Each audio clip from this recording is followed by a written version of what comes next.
Bom dia. Nós estávamos aqui fazendo nossas reflexões e leituras e vimos um texto muito interessante, espiritualista, em que a autora falava lá das suas visões, né? E a gente entende perfeitamente. E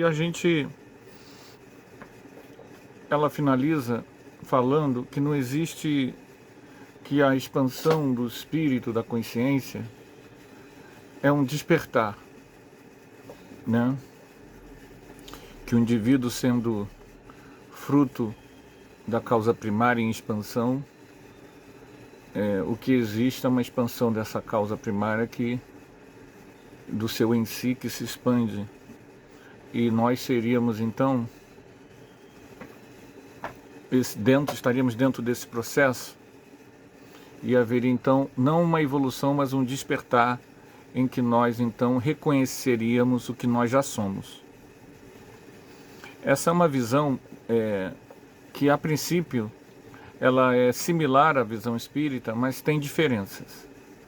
Quando ela faz questão de dizer que não existe o evoluir, existe o despertar, o que me deu vontade de falar aqui, né? Vejam bem, as visões, elas estão corretas, todas as visões são boas, e para nós espíritas vale pegar esses conhecimentos e usarmos na nossa vida naquilo que for útil, que for bom. Mas há diferenças na abordagem. Então nós não estamos aqui condenando, criticando, desvalorizando, minimizando, ridicularizando visões diferentes que são bonitas. O despertar é uma palavra que a gente pode usar à vontade, mas a autora, ao dizer que não existe evolução, existe despertar, nos deu vontade de falar um pouco de como a doutrina espírita olha isso e como é que isso surgiu. Se nós surgiu em mim, né, a minha reflexão. Se nós olharmos para a minhoca, o vírus e o gatinho, eles não vão despertar e virar um ser divino. Eles são princípios espirituais na visão da doutrina espírita. Nós vivemos um grande processo, uma cadeia, um elo que vai do átomo ao arcanjo. E esse processo de expansão é evolução. Não é um mero despertar. O gato não tem como fazer uma meditação e virar um ser arcangélico. Então a palavra evolução, na visão espírita, é o que melhor explica. Porque se você só pensar em ser humano, a pessoa pode ter esse argumento. Mas o argumento do despertar implica de uma visão em que, a partir de certas técnicas, práticas meditativas, contemplativas, o indivíduo desperta a essência divina que tem dentro dele e cessa o ciclo de reencarnações, ele vai para o nirvana. Essa é a visão. Na doutrina espírita, o processo de crescimento não depende de uso de uma técnica, mas da vida em si. O processo de progresso é lento e multimilenar, porque em esferas mais sutis há ainda aprendizado. E esse aprendizado, até onde a gente sabe, é ad infinito. Você nunca fica parado e nem se funde no todo. Então, evoluir não depende de uma técnica. A gente respeita a visão daqueles que acreditam sinceramente que, a partir de certas técnicas meditativas, contemplativas e de raciocínio, de não identificação com a reencarnação, não identificação com qualquer coisa, a pessoa vai chegar no nirvana. Mas a grande realidade é que as técnicas meditativas são muito úteis para o ser humano. Esses exercícios podem ser muito válidos. Podem ser saudáveis, inclusive, e até terapêuticos. Mas eles não trarão à pessoa aprendizados que ela não sequer pôde viver para saber que existe. O processo da lei de progresso, ela é lenta, porque cada vida apresenta um conjunto de experiências e de contatos que antes a gente não teve.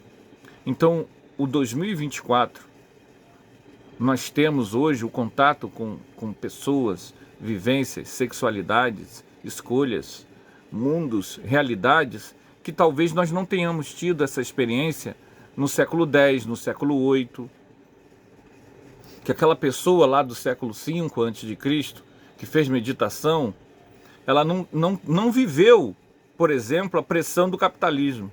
Ela não soube o que é isso. Então, a lei de progresso, ela implica em dizer que o processo é lento e maravilhoso. As técnicas espirituais que as religiosidades orientais usam, elas podem ser muito úteis como ferramentas de crescimento, mas elas não são em si, na visão espírita, elas não conseguem transformar, usando o linguajar espírita, tá? Um indivíduo, eu, você, num ser puro e sem condicionamento nenhum, que possa ir para um plano de espíritos puros.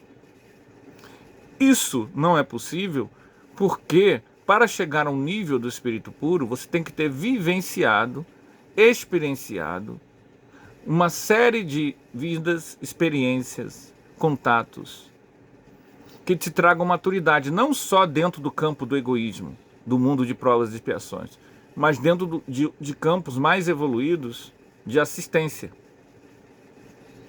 O mundo de provas e expiações, é lógico, é possível que você, talvez chegando a um alto nível de transcendência, meditação, etc., você não precise renascer mais no mundo de provas e expiações. Mas há outros mundos mais evoluídos e outras lições a aprender.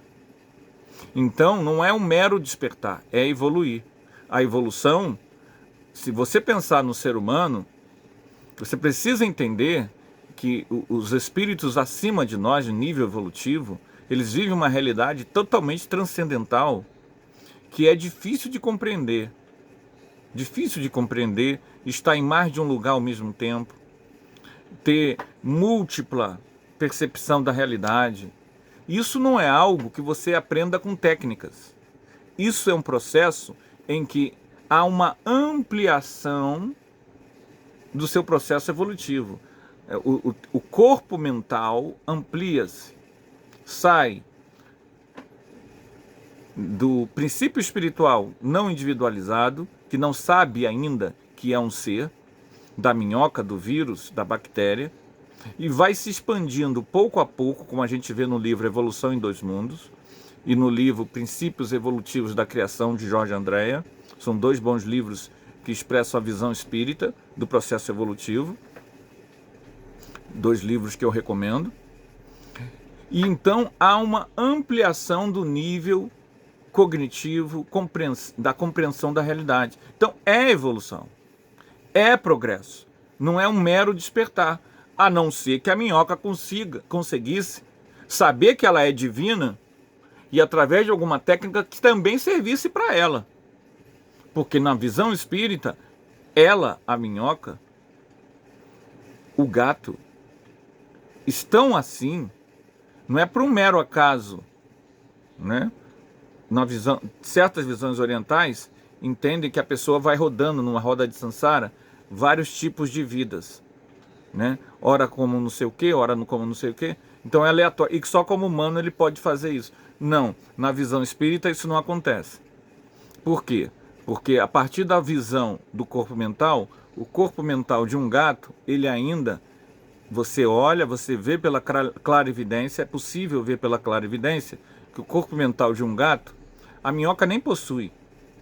O corpo mental de um gato ainda é incipiente, é pequeno, é mínimo, mas já existe. Mas é um processo de expansão. O corpo mental de um espírito superior é magnânimo, e isso não é, você não consegue com técnica, você consegue com a vivência diária de valores profundos, e você vai ampliando o seu nível de consciência. Então é um processo lento, é evolução, não é um mero despertar. Mas vejam bem, repito, são escolas diferentes, são visões diferentes. Não estamos dizendo que somos donos da verdade. Estamos falando a nossa verdade. Paradigma espírita, da qual se sustenta toda a minha argumentação. Não estamos com isso condenando, apontando o dedo. Todas essas escolas são belíssimas. E essa noção de se reconhecer o que se já é, para o ser humano pode funcionar, porque nós somos divinos e podemos sim fazer isso. Mas isso, quando você diz não existe evolução, aí não, peraí. Aí não, existe evolução sim. Porque os seres mais primitivos, eles não têm condição de por si mesmos serem a essência divina que eles já são. Então nesse processo, a gente precisa entender que na visão espírita há um Criador separado da criação. Ele cria esses princípios divinos que não são ele mesmo. Não são ele mesmo. Ele é o Criador. Nós somos a criatura. E somos a criatura em expansão de consciência. A níveis extraordinários que a gente não sequer pode imaginar. Mas nós somos separados do Criador. Ainda que o Criador esteja sustentando, mantendo, ampliando tudo. Mas os princípios, o vírus, por exemplo, ele é divino porque ele saiu do Criador. Mas ele não é o Criador em si. Que só basta o vírus fazer uma meditação e virar e ser divino para ser o que ele é. Ele é divino. Ele é divino. Mas não vai acontecer um despertar. Ele vai ter que navegar o barco da evolução ao longo dos multimilênios, milhões de anos, num processo lento e gradual de expansão de sua consciência. Como retrata André Luiz no livro de Evolução em Dois Mundos. Então é interessante a gente falar sobre isso. Por quê? Porque são diferentes, percebem? O tema por si só passa despercebido. Mas a visão espírita, ela tem diferenças na abordagem desse processo, né? Todo o processo, a visão espírita, ela é corretinha, ela é toda encaixadinha. A lei de progresso está atrelada à noção de que o princípio espiritual, quando sai do divino, se expande. Ele é divino, mas ele não é Deus. Ele não é uma parte de Deus que esqueceu que é Deus, não. Ele é uma criação de Deus, seja lá o que for, como for. A gente não sabe detalhes, mas o que nós queremos dizer é o seguinte: os detalhes cósmicos, isso aí, transcendente, compreender a divindade, nós não temos condições.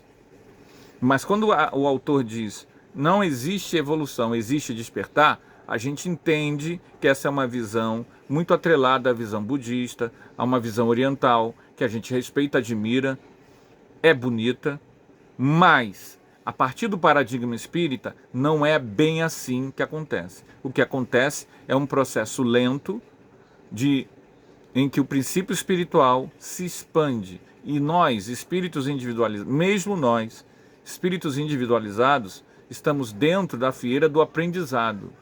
Daqui a 1000 anos nós estaremos aprendendo coisas que nós hoje nem sequer imaginaríamos. Por quê? Porque nos falta sentido. Então não dá para, num exercício, eu queimar as etapas e já ir para o Nirvana. Ir para o Nirvana ignorante de todos os processos íntimos e coletivos que acontecem no cosmos, que eu ainda não tenho acesso. Então a visão espírita, ela não, nesse sentido da palavra despertar, ela realmente, a gente entende que o autor aqui não aceite a ideia de evolução, o que existe é despertar, mas na visão espírita o que existe é evolução. O despertar, ele acontece no nosso nível, a gente desperta para níveis melhores. A gente amplia o nosso processo de sentimento, de pensamento, de compreensão, mas isso não é a superação em definitivo. Muitas religiões, elas buscam não ter mais, mesmo que elas acreditem na possibilidade da reencarnação, elas criam teologias que as eximam de renascer. E isso é muito antigo. Até porque, historicamente falando, o Siddhartha Gautama, o Buda, ele teve que lutar contra todas as teorias de castas ligados ao hinduísmo, casta e karma, que era uma coisa fatalista e era usado politicamente para isolar os seres humanos. Então o Buda, na época dele, teve que lutar contra tudo isso. Se ele entrasse naquela visão absoluta de que a pessoa renasce numa casta e fica presa a isso, o Buda, se o Buda entrasse nisso, ele percebeu que não podia entrar nisso, então ele meio que filosoficamente não quis entrar nisso. Mas ao fazer isso, os budistas saíam da prisão dessa visão de casta e karma absoluto do hinduísmo da época dele. Tanto é assim que o budismo não conseguiu se firmar na Índia. O budismo se espalhou pelo Oriente, pelo Nepal, pelo Butão, pela China, Japão. Mas na Índia, o budismo ele começou, teve um imperador que tentou, manteve, mas não durou muito tempo essa visão religiosa. Depois vieram outros renovadores que também tentaram implantar ideias contra a ideia de castas, que era um processo muito que espizinhava boa parte da população mais pobre. Ok. Dentro dessa visão espírita, para a gente resumir e terminar esse vídeo, o que existe é a lei de progresso. O despertar é uma expressão que a gente pode usar, mas ela não é absoluta, ou seja, não adianta você pensar que em uma vida você vai se tornar espírito puro. Não é assim, pelo menos na visão espírita não é assim, né? Sempre entendendo, gente, que o paradigma espírita ele é compreensivo. Nós não temos nenhum problema em estudar religião comparada e as diversas versões. Tudo é belo, é muito bonito. E nós podemos aprender e crescer com muitas dessas coisas em termos pessoais. Não há problema com isso. Não há nenhum tipo de intolerância. Mas o que a gente está tentando fazer aqui é demarcar as diferenças para nós espíritas, para que nós mesmos compreendamos isso, as diferenças. Porque muitas pessoas não conseguem perceber esses detalhes, essas nuances. E até mesmo a pessoa, por exemplo, mesmo não sendo espírita, ela até tem experiências de clarividência, de desdobramento, de viagem astral, em que ela vê o processo da evolução. Mas como ela tem muita afinidade com as escolas orientais, ela muitas vezes compra essa ideia sem perceber que as próprias vivências dela atestam a ideia de que os animais, as plantas, os seres micro-organismos são princípios espirituais em evolução. Ok, gente? Ficamos por aqui. Qualquer dúvida, se não foi claro, porque esse vídeo não é para ser uma palestra, já estamos aí a 18 minutos. Se quiser debater, comentar, com fraternidade, com respeito, a gente está aí, tá? Que todos fiquemos em paz, que nós vibremos a paz e que a causa primária de tudo, que sustenta tudo, que mantém tudo, que irradia tudo, nos envolva em bênçãos de luz e amor.